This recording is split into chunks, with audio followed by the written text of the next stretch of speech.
Hey, this is Brian again, and I'd like to ask you to do a favor. We can't do this work without people like you, so if you can, please like, share, subscribe, and tell your friends about Bring Back the Porch. Hello. Recently, we moved off the porch and onto the stage of the historic Monarch Theatre. We were there at the invitation of the Medicine Hat Historical Society to spend an evening with renowned local artist James Marshall. His work is seen all over Medicine Hat and around the world. And we invite you now to join us as we spend an hour and a half with James as he talks about growing up in Medicine Hat in the 40s and 50s and becoming an artist. This episode of Bring Back the Porch brought to you by Bernie Leahy, River Street Realty. Let's get you home. And I am very pleased to be here tonight because when Bruce sent me the email, he said, would you be interested in being a moderator on an evening with Jim Marshall? And I thought, maybe for 2 seconds, I hit yes, because I have been a fan of Jim Marshall's work all my life. Getting to know Jim over the last 2 weeks here as we've been preparing for this has been a joy for me because he's told me lots of stories about things that happened when he was growing up in Medicine Hat. All good knowledge for future episodes. One of the things that you said to me, though, was, why me? And I said, why not you? Your fingerprint is everywhere. You cannot go anywhere in Medicine Hat without seeing your work. So I'm honored to be here tonight, Jim. Thank you. Thank you much. Yeah. Thank you. Now, I thought I had deep roots in this community because my grandfather came here in 1904. Your family history here in Medicine Hat goes long ways past mine. Not a long ways. But you a great-grandfather? Yeah. Yeah. So tell us about how Marshalls came to be here in Medicine Hat. Well, I've always been real glad that when they got here, they stayed. My dad's grandparents came from Ireland, from Dublin, and they came to Medicine Hat and they stayed. And my mom's great-grandparents, the Richardson's Bakery, came from Glasgow, Scotland, and they stayed. And I'm ever so glad. So are we.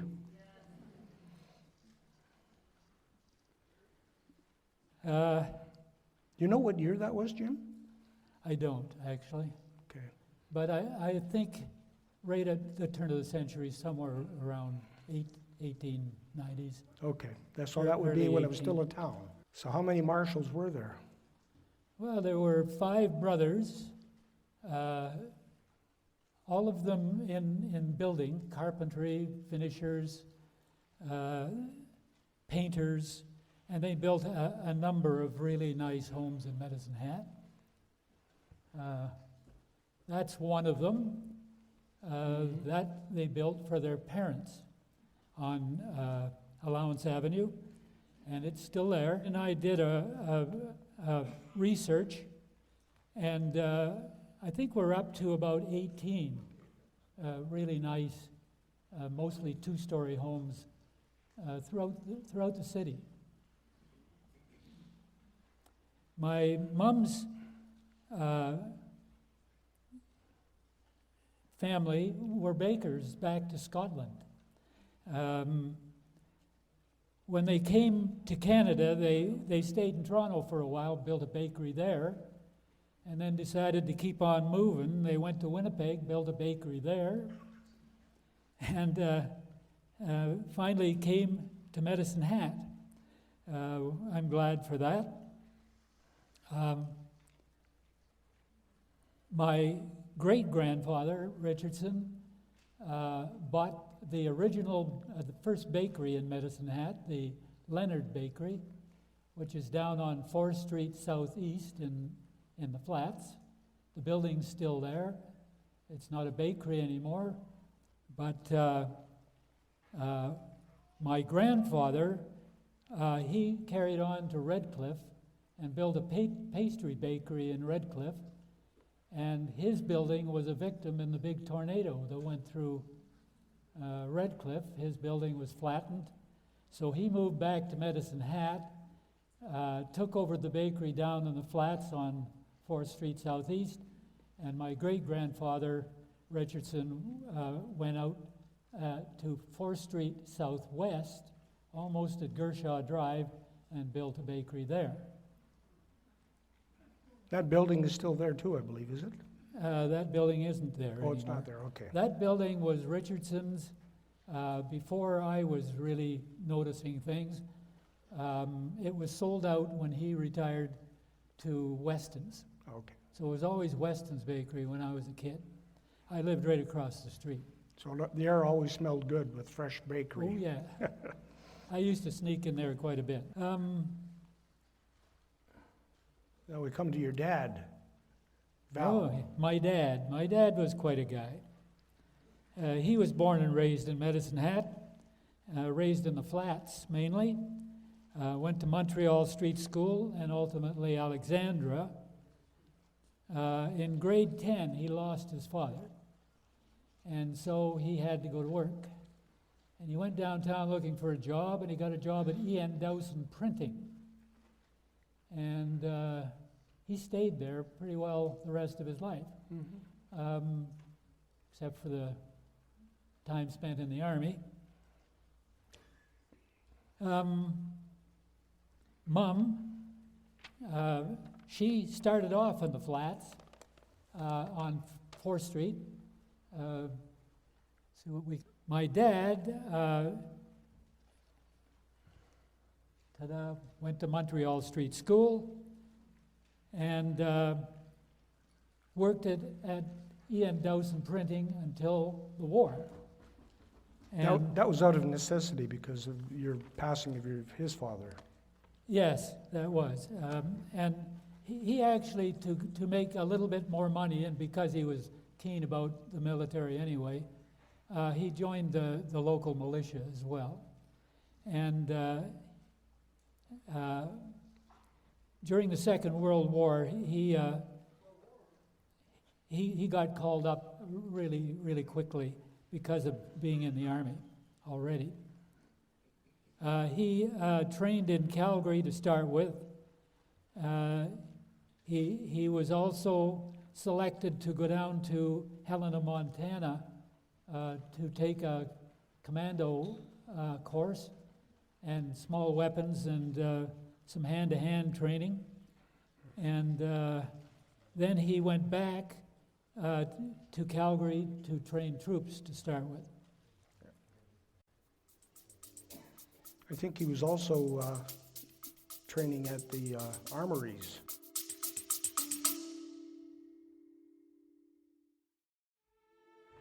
Let's pause for a moment so we can share some exciting news. We're proud to announce that our work here at Bring Back the Porch is getting noticed. From October to the end of January, our videos and reels viewed more than 1 million times.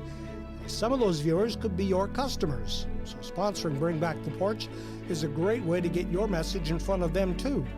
If you'd like to support our work here at Bring Back the Porch, we ask you to go to our website at bringbacktheporch.com and follow the links. Thank you for your support.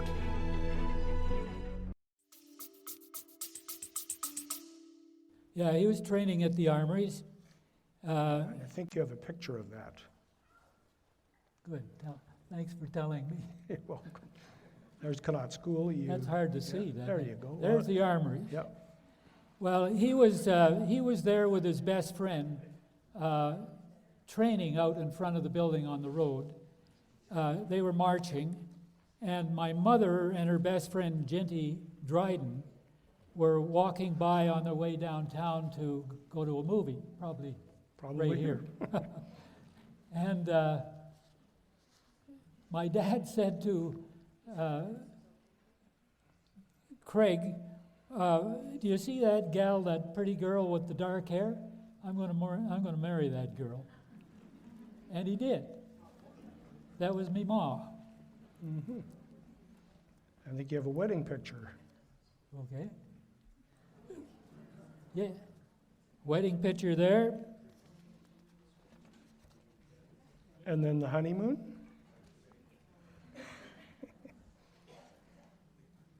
We always called this Bonnie and Clyde.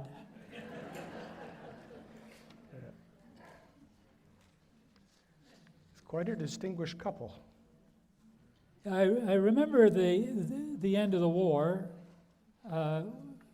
My grandmother passed away when Mom was carrying me.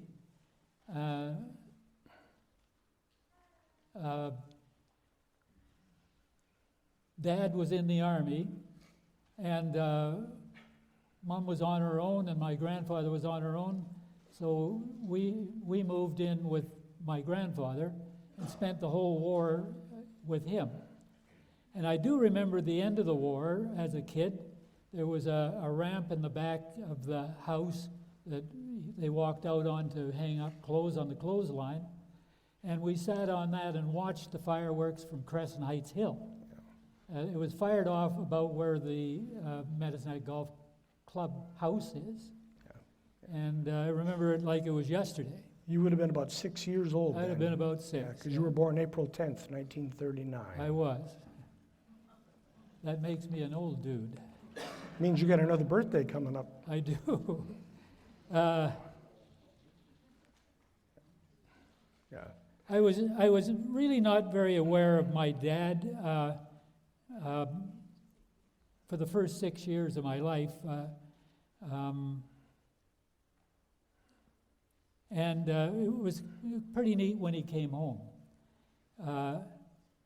I was going to Earl Kitchener's school at the time, and I remember him having breakfast with me, and we were still staying at my grandfather's, and he was somewhere else. His mind was miles away. He was sitting there thinking, first day home, and he was going to work that day downtown, and we were having breakfast, and he was eating toast with strawberry jam on it, I remember. Yeah. I think you have another picture of your dad, too. Do I? I think so. I'm sure glad you're here. Yeah. Yeah, that's at Mawada Barracks, I think, up in Calgary, or Mawada Stadium, where the training that your father took. I should have had that up when he was doing his Army bit.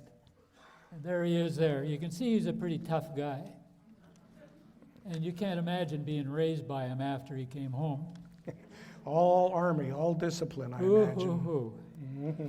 And you couldn't outrun him. At least I couldn't then.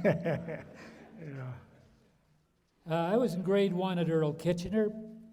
I remember walking the first day to school with my mom, and then when Dad came home and we had this breakfast and his staring out the window kind of goofy, I was really keen to get to know him, and we walked together. He was heading downtown to work, and I was heading to Earl Kitchener, so I took the route with him down 3rd Street to the Armories, and we parted company there. A friend of mine, Jimmy Wright, met me there, and we carried on to Earl Kitchener, and my dad trundled down 3rd Street Hill to his shop. What's next? Grade 2. Grade 2. Grade 2. Earl Kitchener's school. Yeah, with Miss Henderson. Miss Henderson, there were 2 Miss Hendersons. One was the principal at Earl Kitchener, and the other was a roving art teacher for all the public schools in town. She was a really neat lady, and of course, because she was teaching art, I was keen about her. And she introduced us to plasticine this one day. I had never seen it before, and she said, we're going to model things out of this. She gave me a nice good lump and said, make something out of this. She said to the whole class, let's everybody make something. And we all got working away, making things. And she came around to see what I was doing, and I was modeling a horse. And she seemed to be very impressed and got all excited and said she wanted to go get her sister to have a look. Her sister was the principal. She was the principal. While they were gone, I crushed it.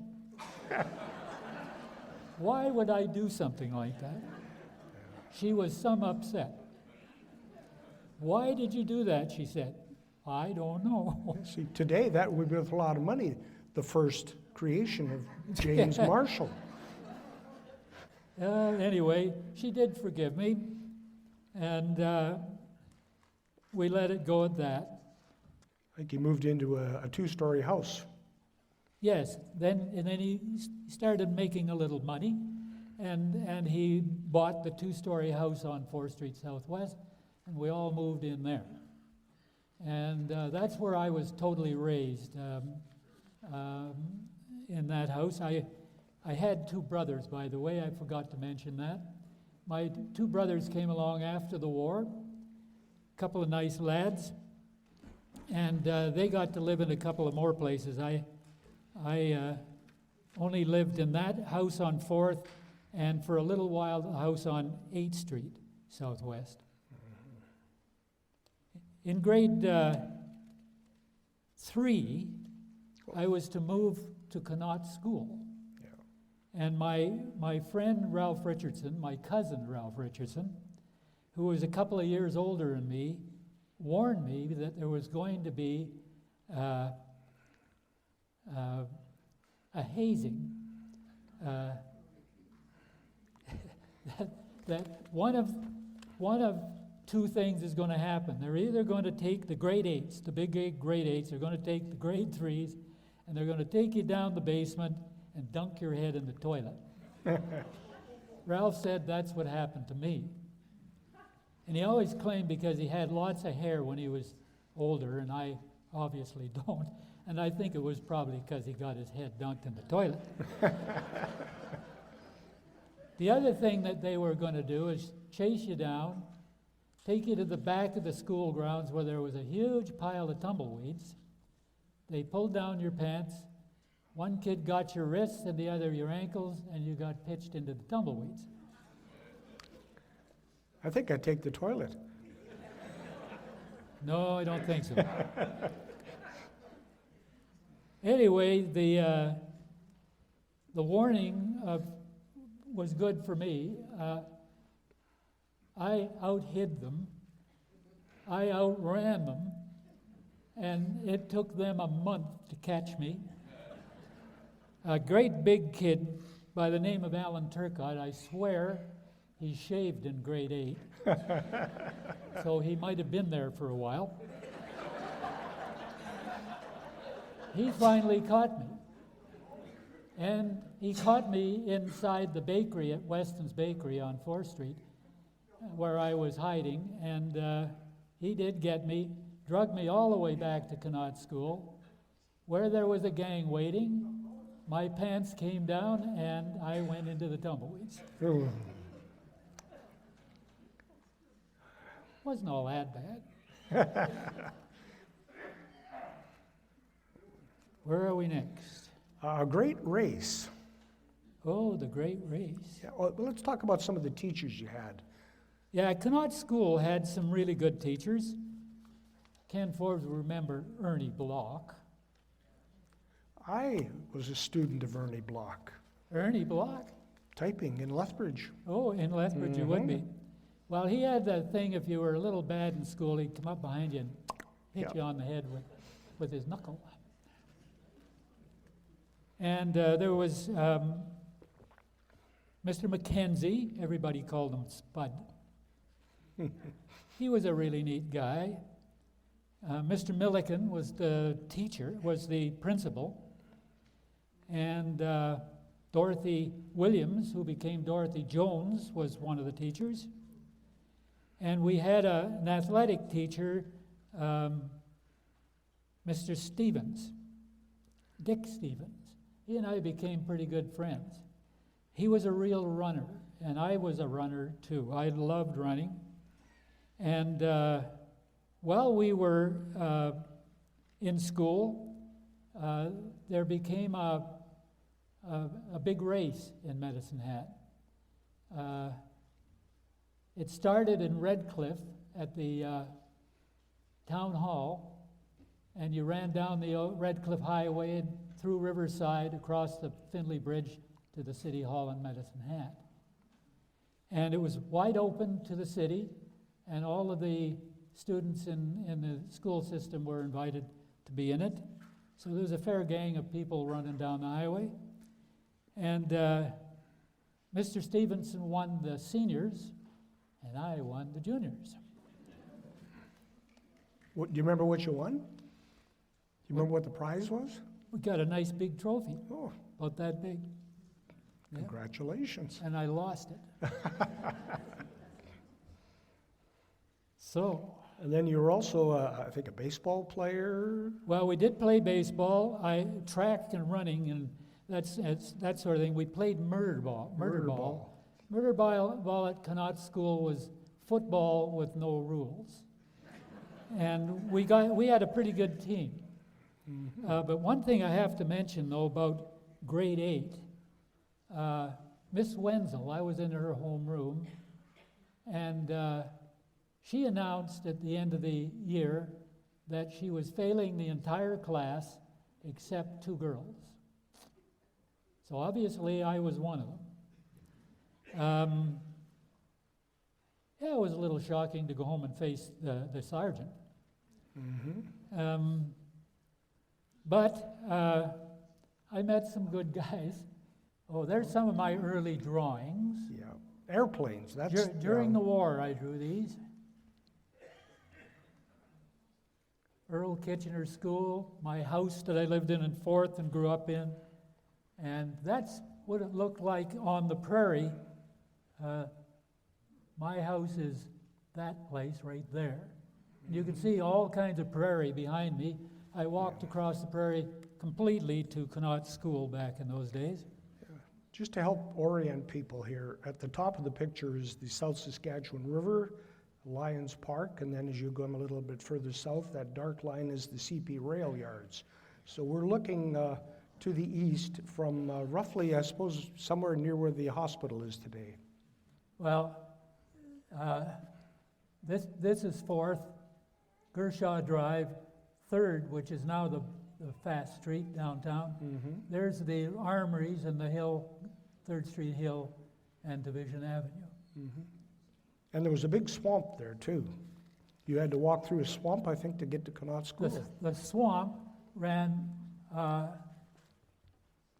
all the way down 7th Street to the top of Gershaw Drive. And We'll get to that in a minute. Still carries the water today. So, Earl Kitchener School, there's me and my little Shetland pony that I had staked out at the back. Nice little horse, except he always tried to bite me when I was getting on him. And he trampled me lots of times when I was bringing him in from where I had him staked out on the prairie, because he knew he was getting oats at that point. So he was in a pretty big hurry to get to the little barn. I used to ride with Freddie Hall. Freddie Hall was a great guy. Most of you know him, or did. And I would get my horse saddled and to his place early in the morning so I could get in on breakfast at their place. His mom was a great cook, really put a good breakfast together.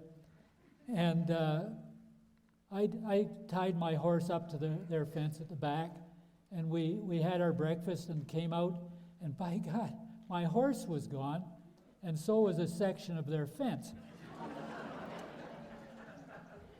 So we decided we'd probably find everything down in the coulee, which is Kin Coulee now. At that time, it was just a natural coulee. And we went down into the coulee, and yep, there she was, and the fence still tied on. And looking pretty sheepish, I thought. This horse had a pretty sad look on his face. Anyway, we got him loose, took the horse up the hill, and then went back down and carried that fence up the hill. And we had to put it all back together again. And we sort of gave up the ride that day. Anyway, there's the Westminster Scout Troop. Bill Webb was the leader, Skipper Webb. He was a great guy. He was a tank commander in his day. He was a tank sergeant in the war. Told us a lot of good stories when we were kids.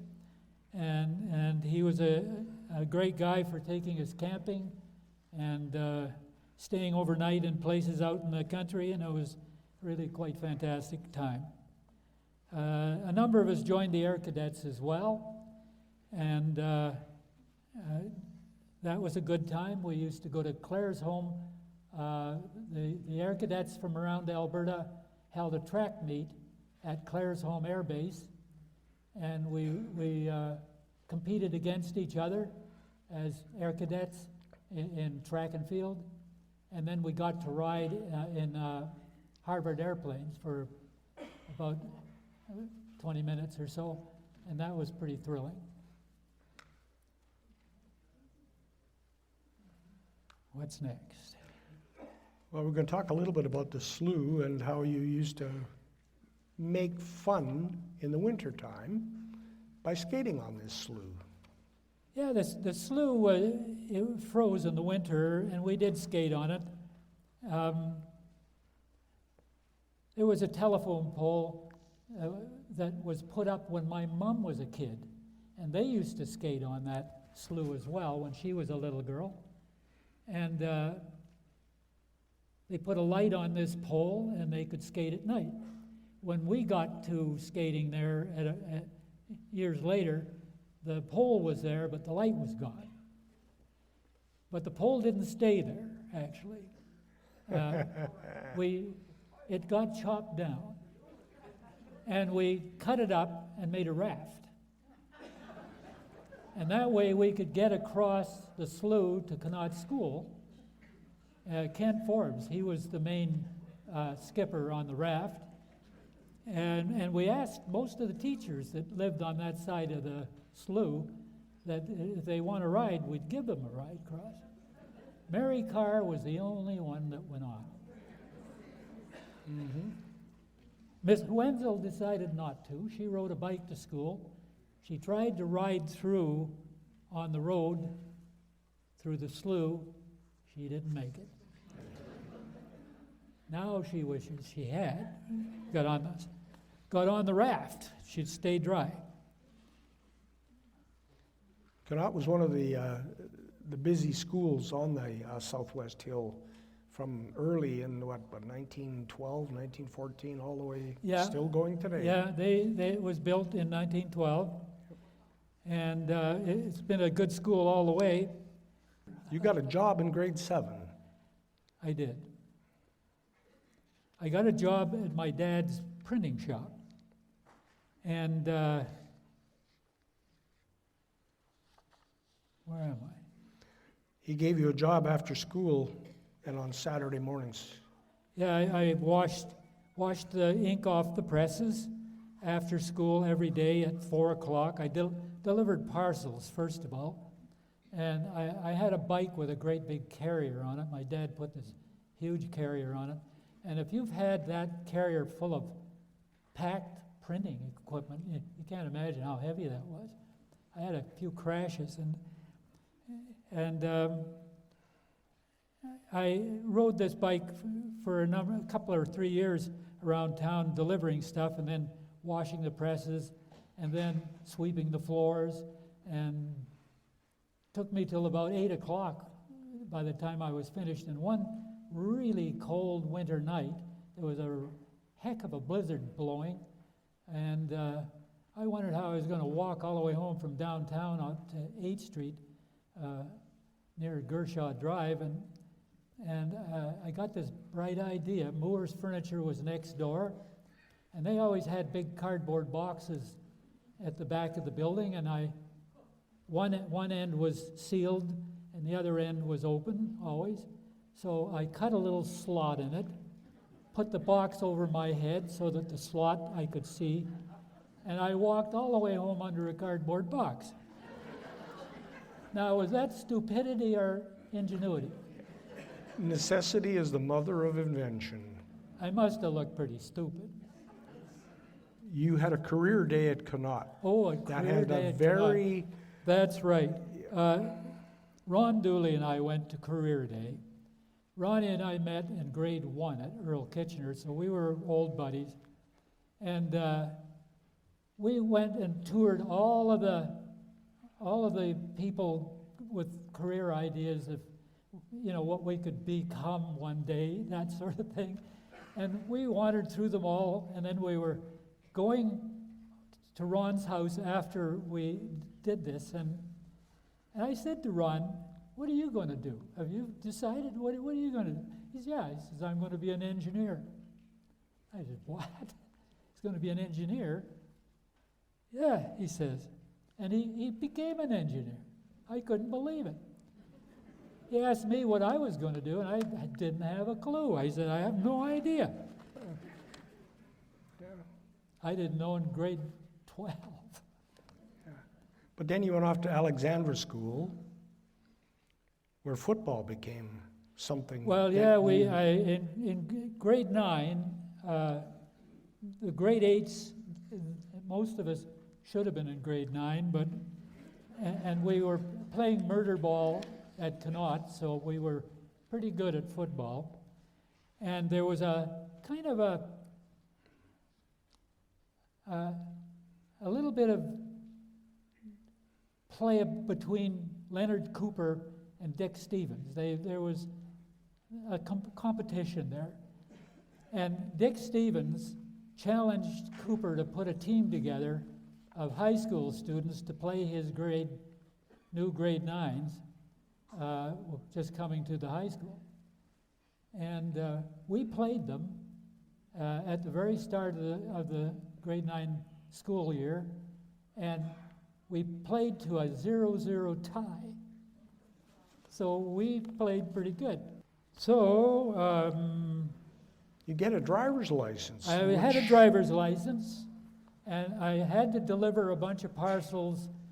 So I'm a 16-year-old kid, and I had to drive a whole big load of things down to Maple Leaf Mill. And my dad said, "Well, you'll have to take the station wagon." So I loaded the station wagon up and drove down to Maple Leaf. And as I went over the bridge, I noticed a beautiful big gravel parking lot. And I parked in front of the building and unloaded the parcels and got back in the car. And when I put it in reverse, I really gunned her and spun the wheels, and I was spinning back, and I cranked the wheel, and I spun the car around and went spinning through the gravel to the bridge, down to the printing shop, and I pulled in the back lane to park the car, and my dad was standing at the back door. That was kind of strange. And so I walked over and up the steps, and he held out his hand, and I put the keys in his hand, and he said, "You're back on your bike." Yeah. That was the last time I drove his car. So then you get a job working at the airport. Yeah, nice summer job. Well, I had no job at the printing shop anymore. And I got a job at the airport. I rode my motorcycle out there every day to work through the summer. Bill Francis was in charge there. He was an ex-pilot from the Second World War. He was a really neat guy, and my job was gassing airplanes, washing airplanes, and moving them in and out of the hangars. And I was in my glory there, I must say. Also at the airport was Professor Caldwell. And you might remember in the paper just recently, there was an aircraft called a ornithopter that was being built at the airport by Professor Caldwell. And he had a number of people in Medicine Hat helping. He designed it, but there were other people like the Shannon brothers. The Shannon brothers had a motel at the bottom of Dunmore Hill, just before you go over the creek. And he had a big shop there, and he was, they built a lot of things in that shop. They were gas fitters and that sort of thing. They did all the gas lines in the brick plants and so on, and all of the kilns in Medicine Hat. And they did quite a bit of the iron work on the ornithopter. The ornithopter had a motorcycle engine in it and a seat up front. Now, does that look like something that would fly? I don't think I would want to get on it. They got a test pilot from Claresholm. He was a pilot, and he came and sat at that front seat. And from Bert's photos, if some of you older ones, people probably remember Bert's photos downtown, right near, just 2 doors over from the Monarch. He was one of the investors and helpers, and he had a nice big DeSoto car, and he pulled the ornithopter from the hangar to the runway. I was permitted to ride my motorcycle on the runway, as long as I stayed right out on the edge and didn't get in the way. And this pilot strapped himself into the front seat, and they fired this thing up, and the wings were flapping up and down, and they started to move forward, and I carried on my bike with him, and he got going up a fair speed, but he didn't rise off the ground an inch. So a little frustration amongst the investors, and there were several of them in the DeSoto, so they hooked a big long rope on the thing and pulled it back up to the starting gate again, and then maneuvered the DeSoto in front of the ornithopter and stretched out the rope. Now they're going to pull this thing down the runway. And they did. They pulled it down the runway, and they got up a pretty good speed. That DeSoto had lots of power. And that ornithopter got up in the air about the length of the rope, and then onto the pavement.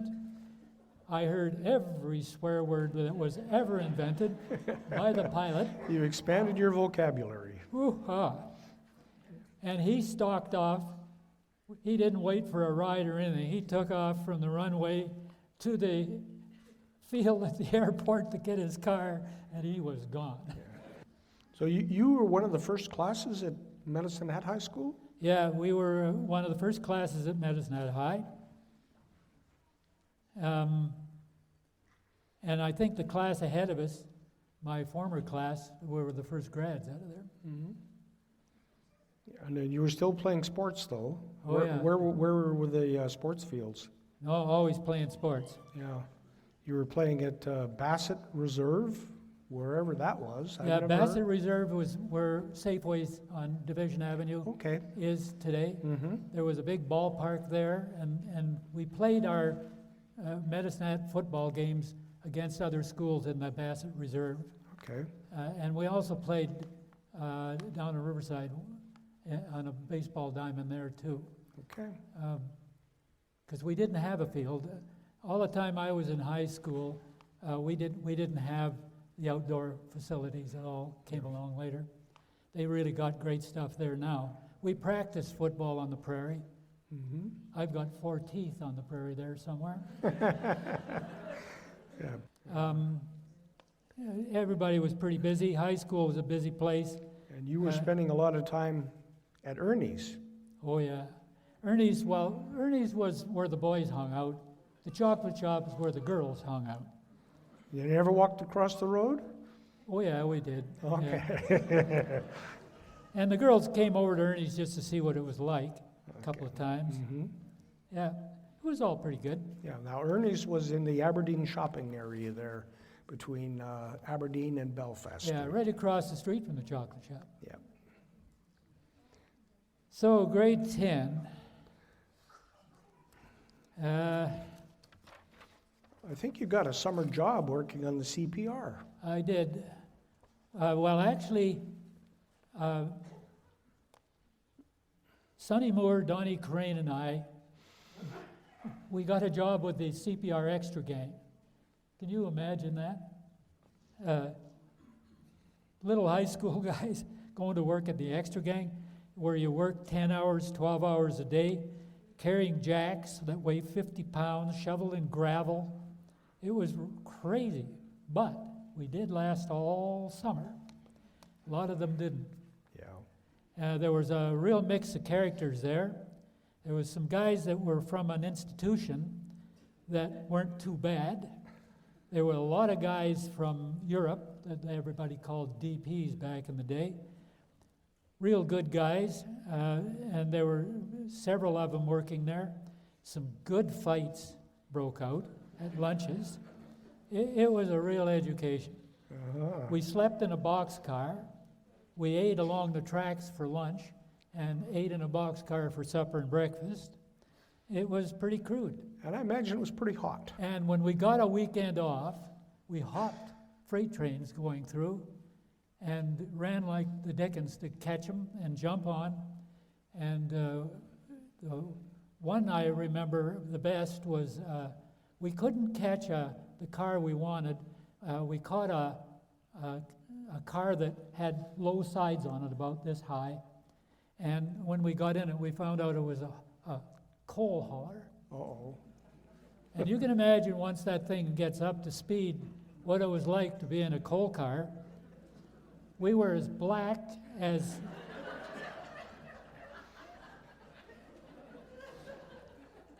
And when we jumped off the train, you had to jump off while the train was still going a pretty good clip, because they had yard bulls at the CPR station back in the day. They didn't take kindly to guys hopping trains. And we jumped off in the dark, like at 1 a.m, and there's switches and things along the tracks. Why we didn't get ourselves killed, I have no idea. And we got ourselves sorted out, and we were so dirty, so black, we decided to go up to the hill pool and climb over the fence and leave our clothes on and go for a swim. Well, it didn't help a lot, but it did help some. When I got home, and it was really, really a hot summer, I had a bedroom in the downstairs in the basement on the house on 8th Street, and Mom decided to sleep in my bedroom where it was a lot cooler. And my brothers were sleeping in the rumpus room, and I decided not to disturb anybody. I would just take the screen off the bedroom window, it was a basement window, and crawl in. Next thing I knew, I was getting beaten to death with a hockey stick. My mom thought it was a burglar coming. Oh, boy. And then you got a job at the glass factory. Yeah. Another summer job. Yeah, there was lots of us got jobs at the glass factory. The first 2 years, 2 summers, first summer I was in the boxing room where they boxed up all the stuff, and that's where all the girls were. And I couldn't stand being around all those girls. And the second year, Bert Kleiss and I, we got into the machine room, and we spent the whole summer barreling beer glasses. And it's a really, really hot job. So they had 2 guys on it. You worked a half an hour on, half an hour off. And you'd sit out or clean up around that sort of thing. Yeah. The last job I got at that summer, and I was in grade 11, and Gordon Flug and I were chumming around together that summer, and we decided that we weren't going to work at the glass factory another summer. We were going to load our gear into this car, my 1949 Meteor, and head down east and not go back to school. And the night before we were to leave, I went up to his house to get his stuff so we could get away early. And he took the longest time to come out from when I pulled up to his house. He took quite a while coming out. And then finally he came out and he leaned into my car and he said, "I decided I'm not going." And I said, "Oh, you're not going to go, eh, Gord? Okay, well, see ya." And I drove back downtown to my house. I jacked the car up, blocked it, took all the wheels off that night, and the next day I got on the Canadian. Now, you had also been working at the CPR again at the Roundhouse. Oh, yeah, I worked, I knew I was going to do that. Yeah. Um, I think you have a picture of the Roundhouse, too. Yeah, we were planning to go, and he was Yeah. working and getting some money up, and I got a job at the Roundhouse, and I was related to Ray Collier. He was the foreman there, and he let me work double shifts. So I'd go to work at 8 o'clock in the morning and go home at 8 o'clock at night. And I made quite a little bit of money. And then I went to pick up Gordon's stuff, and he wasn't going to go. And so I ended up at the train station the next night, and I was gone. Yeah. And I spent the whole trip to Toronto. I had a ticket to Toronto, riding in the observation car, and slept there too, because I only had a ticket for a seat. And there was some nice people I met there. They were from Toronto, and I didn't know a thing about Toronto and what I was going to do or where I was going to go. And I asked them where would be an easy place to stay for a while that wouldn't be expensive, and I could kind of cool out and look for a job and that kind of thing. And they said, well, stay at the Y, the Central Y downtown. So I thought, good idea. So I did. I stayed at the Y. I loved it there. There was a track and swimming pool, and it was a heck of a good place to stay, and met a few guys there. I met a especially good, neat guy by the name of Bruce St. John. He was a little older fella. He was from Barbados. He was from Barbados. A black guy, and he's just the sweetest guy ever. And he was studying opera. He was a classical singer, and he was studying at the Toronto Conservatory. I'd say I was 17. He was about 21 or so. And he liked, and in those days, the jazz bands, like Louis Armstrong and the Count Basie and all those guys, they were traveling the big circuit, and they were coming to Toronto and putting on shows at the theater there.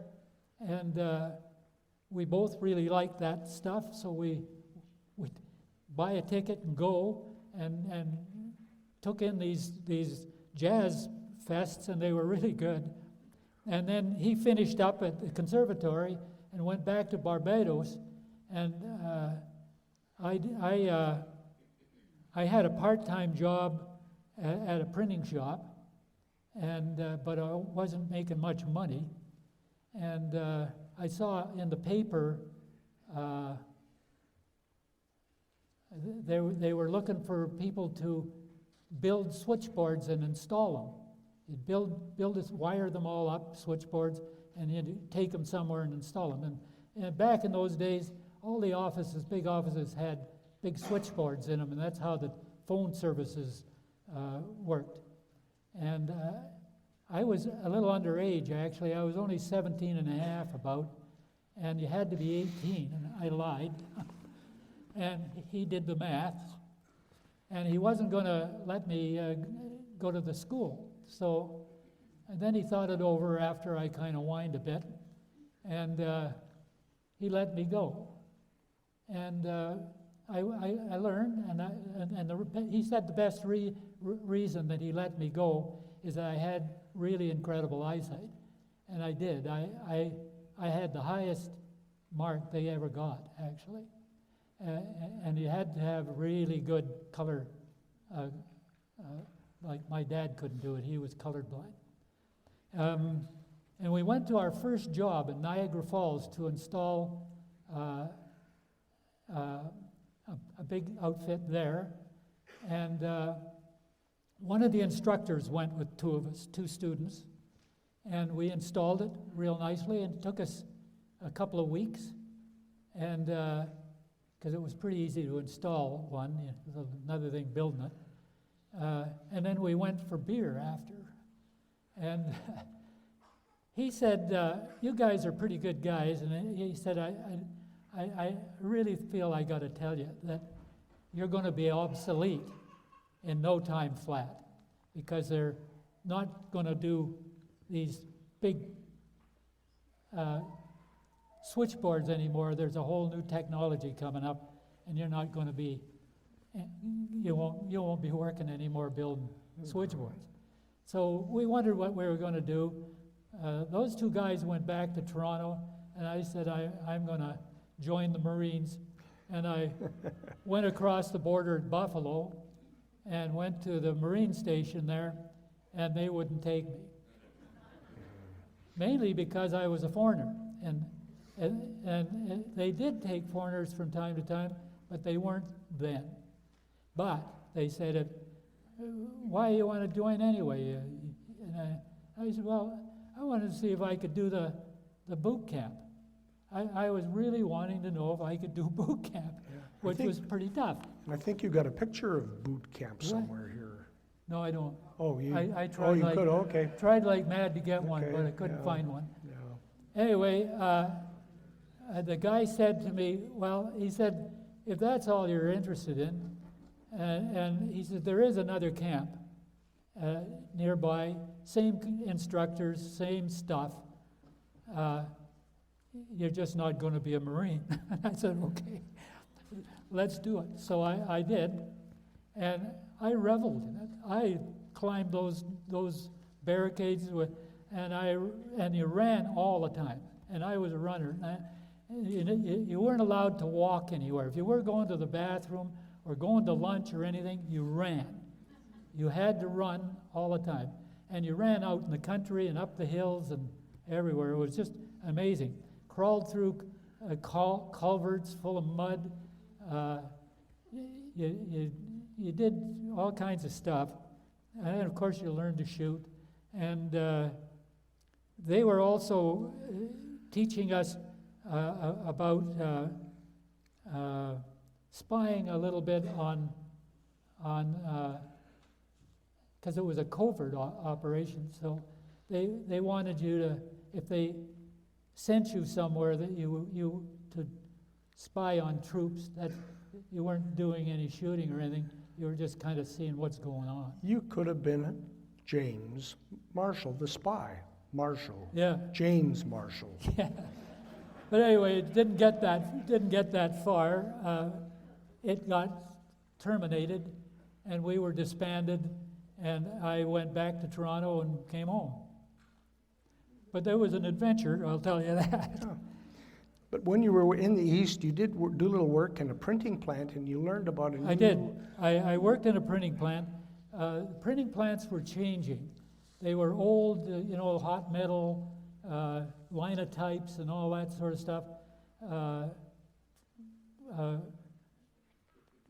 Copied, made on metal strips that were locked into a form on a press to print. And there was a new thing happening called offset printing or lithography. And when I was down east at the time, I got a little job in a printing shop, and they were already into it down east. And so I learned to run a press, and I hung around there after hours and watched what they did in the dark rooms and the makeup rooms and stuff. I got a pretty good idea what lithography was all about. And when I came home, I was telling my dad about it, and the foreman at the shop, Ron Corns, and they were all already getting excited about getting into lithography and preparing for it. And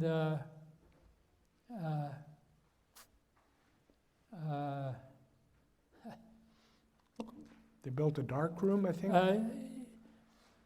Well, we built a dark room. We bought a small camera and a small printing press. But they thought, if we're going to really get into this, we should send you back to Toronto, and you could take the course at Ryerson with Kodak sponsors. And so I went back to Toronto, and I spent some time at Ryerson, and I got into more things there than just printing, but I took some art classes there too. And I learned a fair bit and came back home, and we changed the shop completely.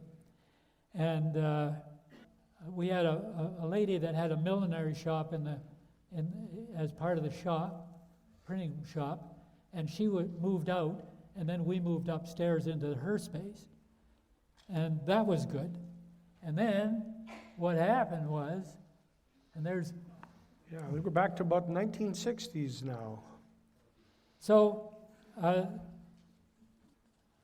Bob Muchler was a good pal of mine. He was working at Benny Motors as a parts guy.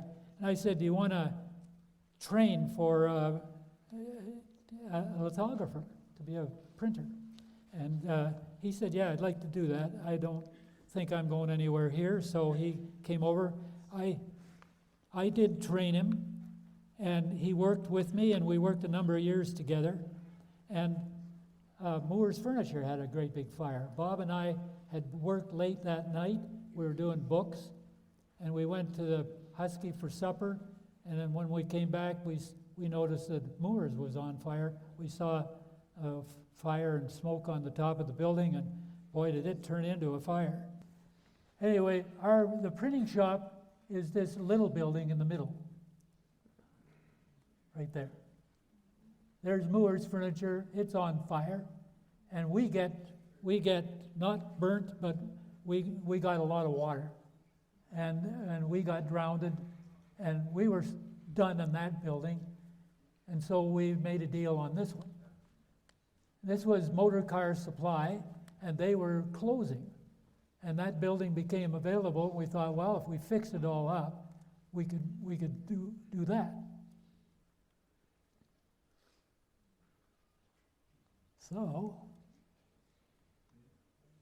it became that.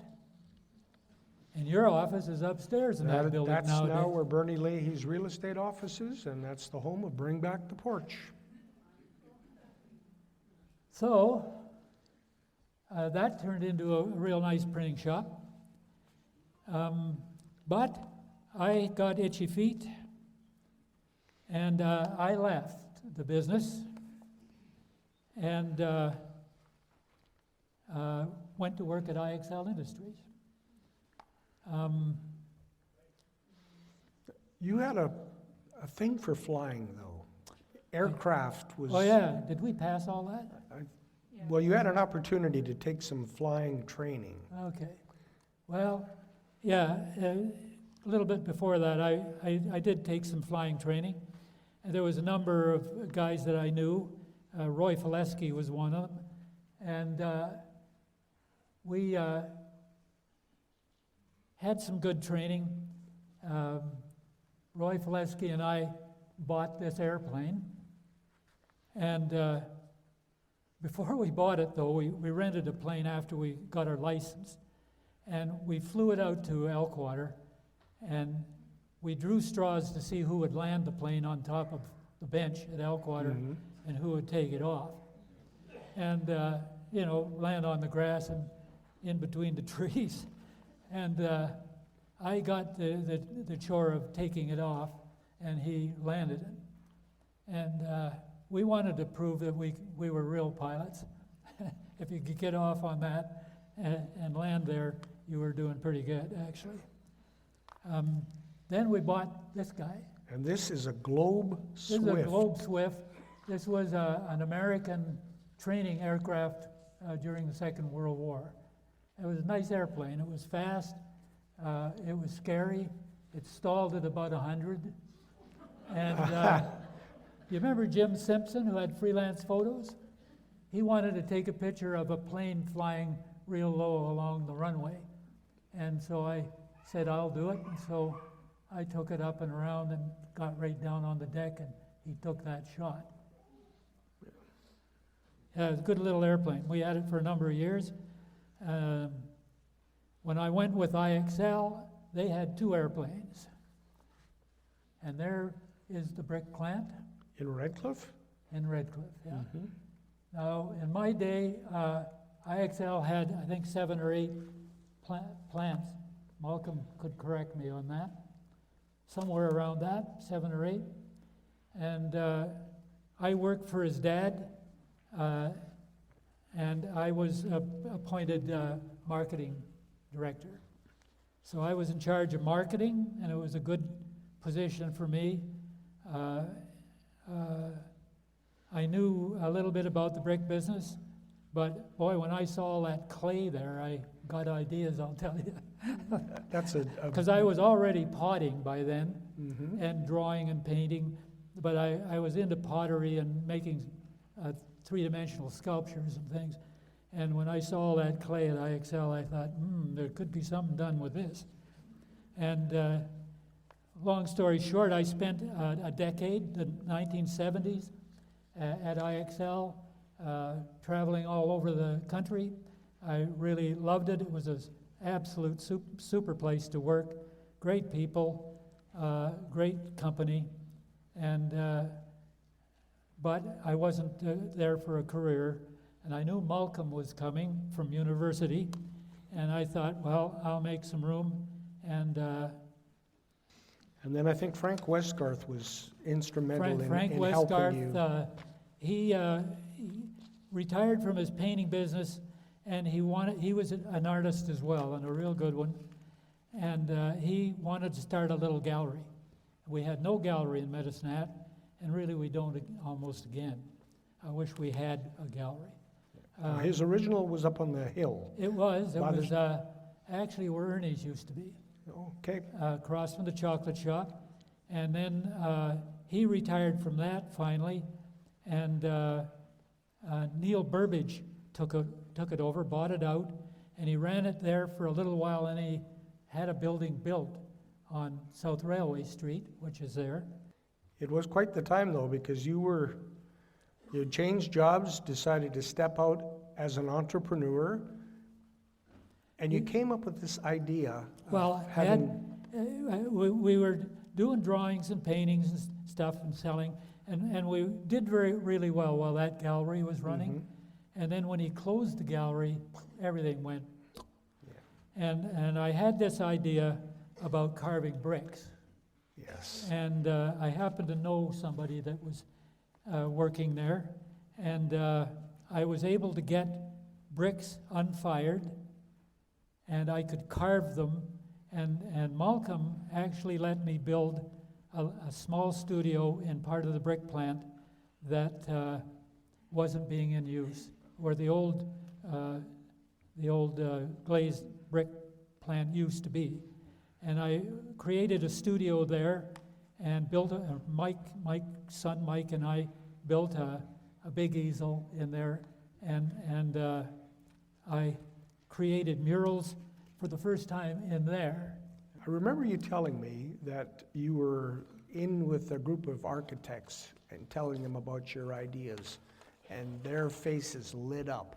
Yeah. And that was when you knew you had something. Yeah, well, before I left IXL, I was going to these conferences of architects, usually in Toronto and Vancouver, and the architects all went to it. And we had a booth and a display and that kind of thing. And I put a little easel in there, and I carved some bricks while the show was on. And I got a big crowd.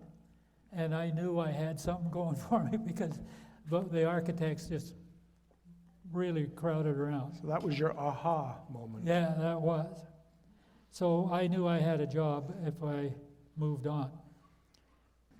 I think you have a photo of the Cottonwood Gallery. There's Cottonwood Gallery, the last gallery, and I did a mural for them.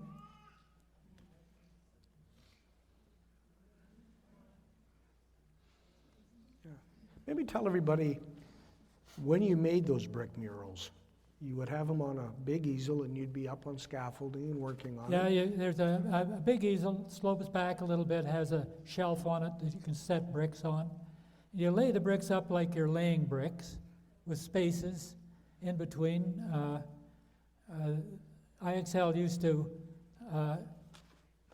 trim the block that they would make for me, and I could use that as mortar in between the bricks. Mm-hmm. And that way when I could carve right through all the clay. I wouldn't have these interruptions every joint. Mm-hmm. And worked out a really good system. And built some very big murals. One, probably the biggest one, was 50 feet long and 10 feet high. It was built some really nice big ones. But that's just half of the job.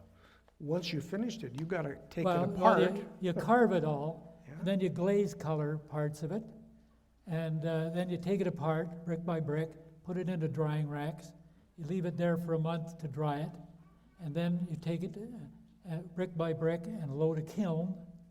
And I built a big kiln to fire them in, and you fire them, and then 3 or 4 days later it's cool enough to unload, and you put them into boxes, and they're boxes that have compartments in, so each brick is protected. You load the boxes on a truck or a trailer, and away you go to the job. You take a bricklayer with you, or you get one where you're working, and you work with the bricklayer. He lays the bricks, and I go along behind him and do all the mortar. And you have to know which brick goes where. So you've numbered them, or how did you? Yeah, the bricks are numbered, number on the top, and you just lay them out row by row on the easel, and it's row by row when you're bricking them up. Almost like putting a puzzle back together. Yeah, it's pretty neat. It works really, really well. Mm-hmm. He lays the bricks there, and then I tool the joints and usually add color, a strip of color in there as well to match the bricks, or the glaze, whichever. And it works out really, really neat. Once it's dried and cured, it's there forever. Yeah. And nothing hurts it. Yeah. And they are all over the world. Well, I did a lot across Canada, pretty much. I didn't get to Quebec, though, or the Maritimes, but pretty well all of the other provinces, Montana in the States, a couple of murals there. Even got over to Japan, put one there, and there's 2 that I had something to do with in England. Yeah. So I had a good run. Mm-hmm. You're also got, as you mentioned too, you got into the Alberta Historical Society. You got a nice little commission to travel around doing drawings of some historical buildings. Yeah, I did. I had that show at the Glenbow, and there was a booklet printed of all those drawings, and it went really very well, and I was really keen about saving these historic buildings. So we formed a provincial committee, and I worked with 4 or 5 guys and traveled around Alberta, and a lot of them were I drew, and to try and save them. I started to worry about home too, and Ted Grimm was mayor back then, and I said it's time we had a committee in Medicine Hat to look after the historic buildings we have, because we had some real good ones. We lost a lot too. Oh, yeah. He agreed, and we formed a committee. And I was the first chair of that, and we had a nice group of people that I worked with, and we did save a number, but we did lose the odd one. Mm-hmm. The one I regret the most was the convent. St. Teresa's Academy. Yep, St. Teresa's Academy. Yeah. Yeah, I've refused to drive up Eldawana Drive for years. Yeah. Well, you'll be glad to know that the windows have been saved. Yeah, the windows are Robert going, Wiseman has they're saved going into them. a new school. The new school, the Holy Trinity School that is being built right now. So in a way, everything's coming full circle. Yeah. Bruce was saying, that he has trouble drawing stick figures, and he has company with me. How in the world do you spend, how much time did it take you to do a drawing like City Hall? I never wanted to know. No? You take it from an old picture and you just start drawing? No, I take it from a picture, all right. And I do it architecturally. I've got a drafting table, and I drew all the down main coordinates and the horizontal, and then I just start filling it in with artwork. So how big would it have been? The physical?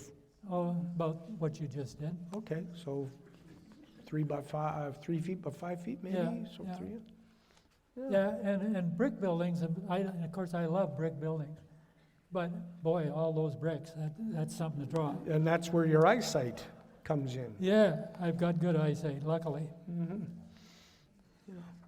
Well, I had a nice exhibition at Glenbow as a result of that first thing where I went around the province, and we did that. We had that Alberta committee that saved buildings, and then we got it going here in Medicine Hat, which is good. It started really with the post office. When they were going to knock down the post office, and I was still working with my dad at the time, and I said to Dad, why on earth would they knock down a beautiful building like that? And he said, well, they want to build a new one. And I said, how can we get that stopped? And he said, well, go talk to Harry Viner. Ooh, that was a mistake. Yeah. For those who may not know, the Sandstone Post Office was just across the street here. I think there might be a picture somewhere. Kitty corner to City, or across the street from City Hall. Now there you are. You're making the mural that is outside the council chamber in the new City Hall. Yeah, well, that's when I started making murals and got my studio built at home. And the first mural that I really did officially was this one. And it was the Rotary Club, actually, that I belonged to, the Psalmist Rotary Club, sponsored it. And they wanted to put something in the new City Hall, something of art in the new City Hall, but something that was hard to get rid of. You know, if they got, when they get bored with it and a little tired of it or get something better, then that thing goes, Yeah. So I said, I've got the perfect idea if you got lots of money. And I presented this idea. I had a sketch similar to that. It wasn't quite like that. And it turned them on, and they went for it, hey, Billy? And that's me at the IXL studio working on the top half of it. It was big enough that I had to do it in two pieces. I think that thing was about 14 feet high. 14 feet. Yeah. And probably nearly the same wide, too. So this is just the top half. And it's still there today. And there it is in place. Yep.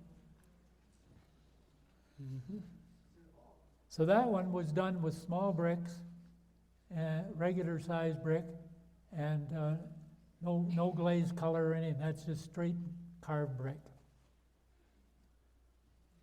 Later I got into doing multicolored things, adding glazes and things like that. Now when you're carving the brick, it's still soft. It's not hard. No, it's soft. Yeah. And I cover it in plastic while I'm working on it. I don't know if that one before shows the plastic a little bit, but I'm really at the very end right here now. Normally I would start at the top and just do a little bit. I've skipped a beat here actually. After I've made, I usually had my kids help me lay the brick up, Mike and Steve, and we laid the bricks up, and I used Donnacona back in those days. In between the bricks, I cut strips of Donnacona, and I would carve out, draw the image out on the bricks just with a steel tool, and I could just sketch it out and have marks on the face of the brick, and then I'd carve away the background, and then detail the foreground, and that's what I'm doing there. And then when I'm all done, I start at the highest numbered brick and take it down and they just come down one at a time into drying racks. Now, when this brick is soft, how fast do you have to work before it hardens in? Well, you got to keep it covered. I just open Okay. small So you sections at keep a time. Okay, keep it moist. I have it open to draw the whole thing out quickly, and then I cover it all over with plastic, and then I just open little sections. And it's a little tricky, but it works. And it's a little tricky putting the two pieces together, but it worked out. So the murals, though, were, I guess, the aha moment for you. That was what kept you as an artist, kept you. You weren't a starving artist after this. Well, you got pretty good money for these, and they were a pretty major piece of art. There's a lot of volume there, and they were pretty unique. There was nothing like that going on, except 5,000 years ago. The Babylonians used to do this. I didn't invent it, but they didn't do it the same as I did, but same idea. Yeah. And now we're doing pretty good. And we doing murals. We had a little money for holidays, and our archaeology interests were keen, and we decided to go down. We worked hard every month but October.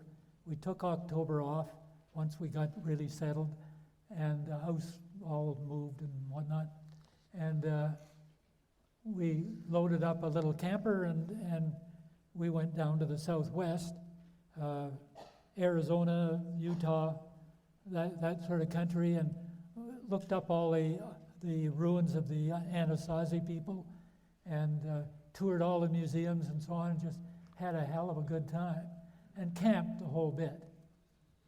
And I had different vehicles, and they all got down there. There's a Land Rover or Land Cruiser and a different camper. So different cars, different campers. My first Suburban, and we went into some pretty crazy places.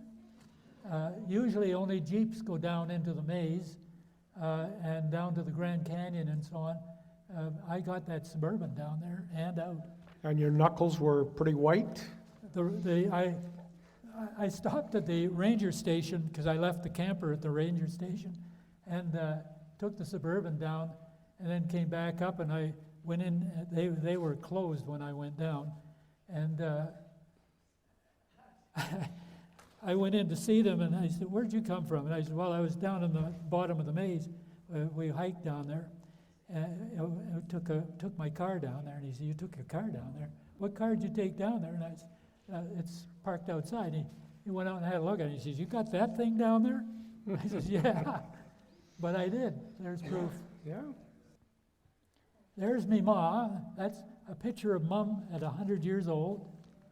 And she got to be 12 days short of 101. Oh. And she had to be in this. And I wanted to tell you about, I'm on a hike. I did the West Coast Trail. I got 2 or 3 pictures of me walking the trail. I think it's 48 miles. And it's a lot of up and down. And I had 2 friends gonna go with me. The first guy pooped out on the training before we went, and the other guy lasted the first day, and that was it. So I gave him the keys to my car, and I carried on my own. The first day was beautiful, sunny and everything. From there on, it was rain, day and night. And I think I was about another 7 days. This is up the wrong way. There's ladders all through there that you got to climb. Part of the trail? Yeah, oh yeah, yeah. And lots of stone walls that you climb too. And you were how old when you did this? I was 70 years old when I did this. I was the oldest guy there. Amazing. And the rain was, I traveled alone after the one guy quit, and I did catch up to 3 young people that were walking, 2 girls and a guy, and the one girl had such a mouth on her that I couldn't stand her. After the first day, I jettisoned them, and caught up to another guy, and he had a young boy with him that was doing okay. He was maybe 12 or 13, and you have to walk the beach, some of it too. Mm-hmm. And then when you're going off the beach to the trail and climbing up to the trail, you got to get over all these drift logs that are along the edge of the sea there, or the ocean. And they're wet and slippery, and of course it's raining, mm-hmm. cats and dogs. And we both fell, because the logs were really slippery. And what happened with me is you wore gaiters, and I hooked my strap under my foot in a branch on the logs, and it tipped me over. And he fell too, but he really hurt himself. And so I spent 2 days helping him get to a place where he could get out. And you can use I had a cell phone, and you could phone, and they would send a rescue unit to a certain place and take you out. And I could have gone out with him, and the other guy that I was walking with and his kid, they went with him, and I carried on alone. I think I was 8 days. 8 days. You did something that I never would have even attempted, because that just amazes me that you would go 46 miles through all of this at the age of 70. Yeah.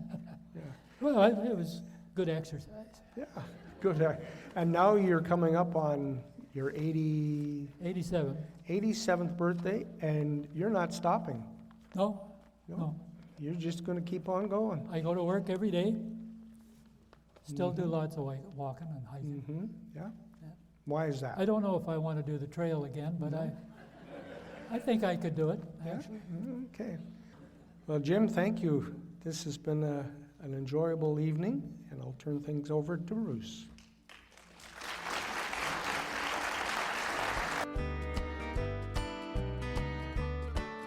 This episode was produced in partnership with the Medicine Hat Historical Society. Special thanks to James Marshall. Produced by Brian Konrad and Lynette Schneider. Technical director Bob Schneider. Production team Curtis Nash and Serena Grona. Music by Epidemic Sound.